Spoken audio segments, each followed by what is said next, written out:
What's good with it? It's the homie Mac. Music, art, culture, knowledge. You know what it is. Like, share, comment, subscribe. The YouTube channel is 82 Kings. The Instagram movement is MACK TV _82. Shout out to my homie Brooke Sharp. Went to high school with the homie. He's pretty much why I'm making this session of Mac Minutes.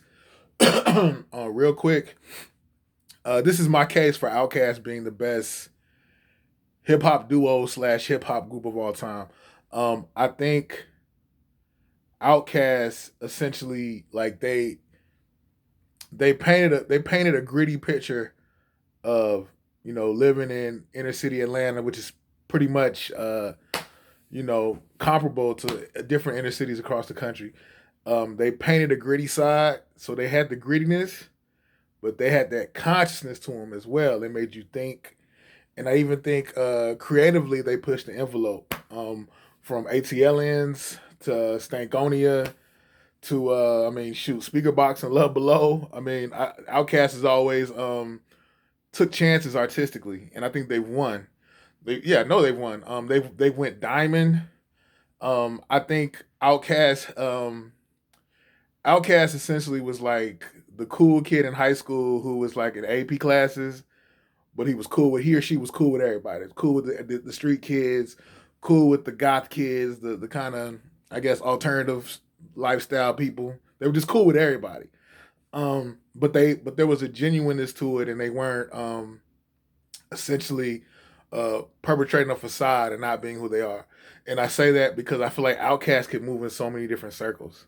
Like, they could be at they would perform at different music festivals because you couldn't really put Outkast in a box. True indeed, they are a hip hop group, but I feel like they had a lot of crossover appeal. Like they could perform at like maybe an alternative music festival. They weren't limited in their scope artistically and their range as far as like their fan base. I know a lot of people who like Metallica, like Green Day, like Nirvana, and they also like Outkast. So they transcend a lot. They transcend race, class, geography. I mean, their fan. I mean, like I said, they went diamond. Their fan base is worldwide. Um, I know the question. The homie Brooke was like, "Dang, you quickly say Outkast is the best." Yeah, because no disrespect to UGK. I think UGK is dope.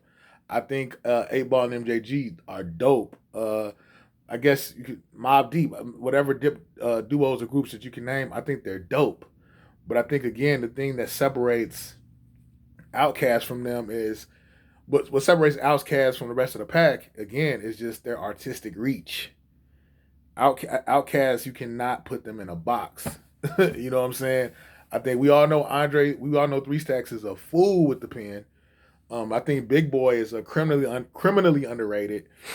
I think those two styles conflated. Like I've heard some people say, well, Three Stacks was pretty much Q-Tip. He was just a fresher version of Q-Tip. I can kind of see that angle because I see the Outkast and I see the Tribe Called Quest influence on Outkast, but at the same time, Outkast has even acknowledged it. Everybody has an influence. There's always going to be somebody who may plant that seed and may be the impetus behind your creativity or that spark that the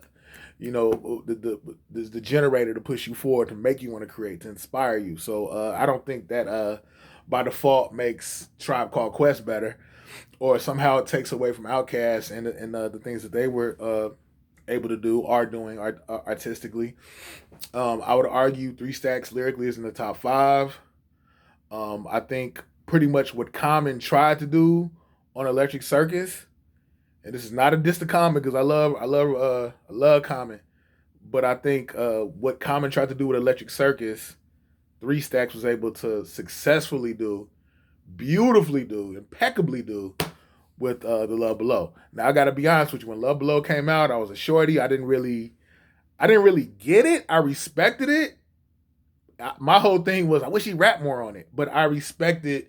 I respected what he was able to do with it and where he took it. But now, as a man in my 30s, I have an appreciation for the Love Below. I expected a little bit more from Speaker Box. It was cool, but yeah, like I said, across I would put across musical genres. Like I just feel like Outkast transcended the musical. Outkast has transcended hip hop.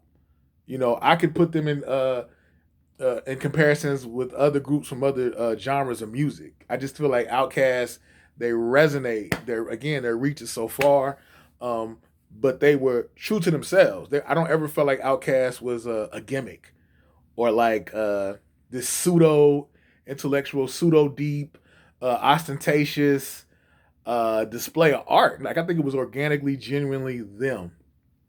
They made me want to be from Atlanta. When I first heard it, like I really wanted to know. Like they introduced me to Atlanta, like to the world that is ATL. You know, the first album I ever purchased was ATLians. But I could go on and on about this. Like, share, comment, subscribe, leave a comment. Let me know what's going on, how you feel about my angle, my perspective. But yeah, no disrespect to no other hip hop groups. I love what 8Ball and MJG were able to do, what UGK did, and various other groups. Too many to mention. And that includes Wu Tang. I know some people may come at me for saying that, but yeah, I think Outkast is better than all those groups, but I respect the artistic merits of said groups. But this is your boy Mac signing out, live from the Dogon. Like, share, comment, subscribe. Follow the Instagram movement, MacTV_82. Check out the music on the channel, Mac Warbucks, Warrior, Mac Warbucks, 23 Jump Street, Mac Warbucks, OGs Never Fed Us. You know what it is. Follow the IG movement, MacTV_82. 82 Kings on the YouTube channel. I'll leave a link to the music in the description. But again, y'all be blessed.